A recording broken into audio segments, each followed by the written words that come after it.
15-18-0026. Saya mahasiswa dari Universitas Timur, Fakultas Pertanian, Prodi Agribisnis.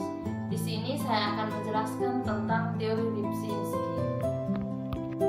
Teorema Lipsinski dikembangkan pada tahun 1955 oleh ekonom Inggris kelahiran Polandia bernama Tadeusz Mieczysław Lipsinski pada tahun 1923 sampai 1988 dalam makalahnya yang terkenal yaitu Faktor Endomen dan Harga Komoditas Relatif pada tahun 1955 terkait perubahan dalam pasokan faktor perekonomian untuk menghasilkan perubahan dalam equilibrium output dan harga.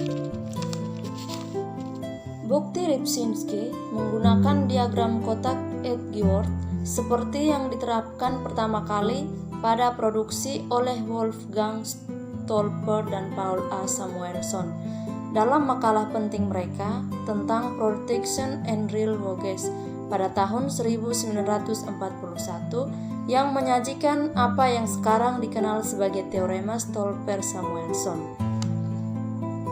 Teorema Lipsinski dibangun di atas kunci Stolper dari Samuelson, wawasan model Heckers-Ohlin, yang menyatakan bahwa harga relatif dari dua barang yang menentukan faktor secara unik dengan proporsi faktor. Teorema Lipsinski bersama dengan Stolper-Samuelson, pemerataan harga faktor dan teorema Heckers-Ohlin adalah satu dari 4 proposisi kunci yang menjelaskan sifat-sifat model standar Heckers-Ohlin dengan dua barang dan dua barang faktor. Teorema Lipsinski menunjukkan dua temuan utama. Yang pertama, perubahan campuran keluaran negara bagian secara luas mencocokkan keadaan endomen berubah. Dan yang kedua, variasi dalam persyaratan faktor unit negara bagian konsisten dengan faktor harga yang relatif seimbang di seluruh negara. Menurut Winston dan Wolf pada tahun 2006 yang membahas tentang validitas teorema Lipsinski bahwa di bawah peningkatan biaya marginal dalam perusahaan atau industri, mereka berasumsi bahwa ekonomi terkena peningkatan biaya marginal dengan skala disekonomis dalam setiap industri. Asumsi ini dimotivasi oleh penilaian kritis terhadap argumen replikasi standar untuk pengembalian konstan, baik dari perspektif teoritis dan empiris. Mereka menunjukkan pasokan ekstra dari faktor apapun yang dapat menyebabkan perluasan semua output sektor jika satu sektor mengizinkan input. Aspek teoritis teorema Lipsinski dengan menjelaskan asumsi-asumsi kunci dari teorema tersebut dengan menggunakan diagram kotak Edgeworth. Mari kita asumsikan versi paling sederhana dari model Heckers-Ohlin dengan dua negara, yaitu negara A dan negara B. Dua produk, katakanlah produk pertanian dan industri, yang diproduksi dengan menggunakan dua faktor input yang sama, tenaga kerja dan modal yang sepenuhnya digunakan dalam produksi, tetapi dalam proporsi yang berbeda di kedua industri. Negara A adalah tenaga kerja relatif berlimpah dan negara B adalah modal relatif berlimpah. Ada pengembalian konstan dalam produksi setiap individu. Faktor spesialisasi tidak lengkap, artinya setiap negara memproduksi produk masing-masing tetapi dalam jumlah yang berbeda. Ada perdagangan bebas tanpa batas dan tanpa biaya transportasi. Preferensi konsumen di kedua negara identik seperti teknologi yang dianggap sama. Produk pertanian menggunakan rasio tenaga kerja yang lebih tinggi bagi modal. Produk ini disebut produk padat karya, sedangkan produk industri disebut produk padat modal.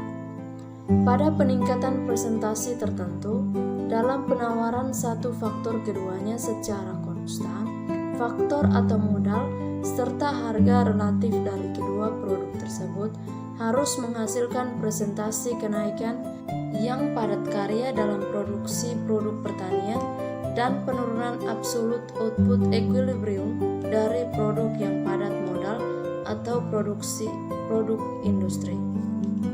Baik, di sini saya akan menunjukkan gambar diagram kotak Edgeworth untuk kasus peningkatan angkatan kerja.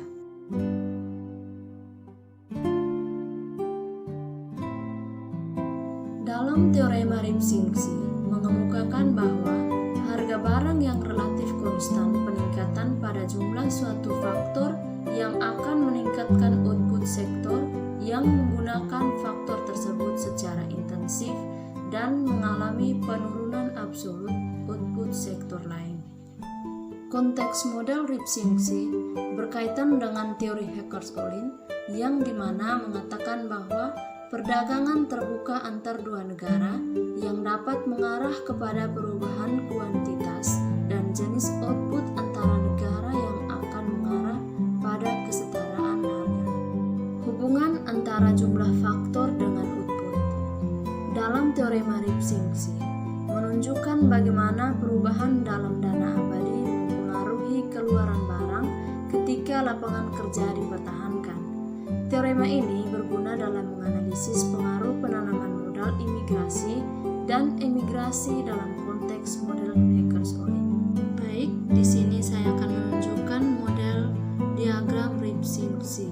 Pada diagram, kita melihat bahwa peningkatan endomen suatu faktor produksi T aksen ke T double aksen menyebabkan peningkatan kuantitas yang diproduksi dari produk intensif faktor tersebut C ke C double aksen ketika harga relatif tersebut dipertahankan konstan. Dalam kasus contoh, kain adalah barang padat karya dan ketika kita meningkatkan ketersediaan tenaga kerja, mungkin melalui imigrasi, kita melihat peningkatan jumlah kain yang diproduksi dan penurunan jumlah makanan yang diproduksi, yaitu barang intensif tanah.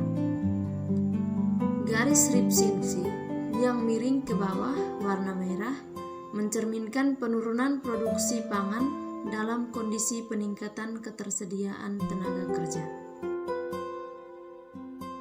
Teorema ini berkaitan dengan teori Heckers-Ohlin atau yang biasa dikenal dengan teori HO yang dapat membagi masyarakat dalam dua bagian, yaitu masyarakat diuntungkan dan masyarakat dirugikan.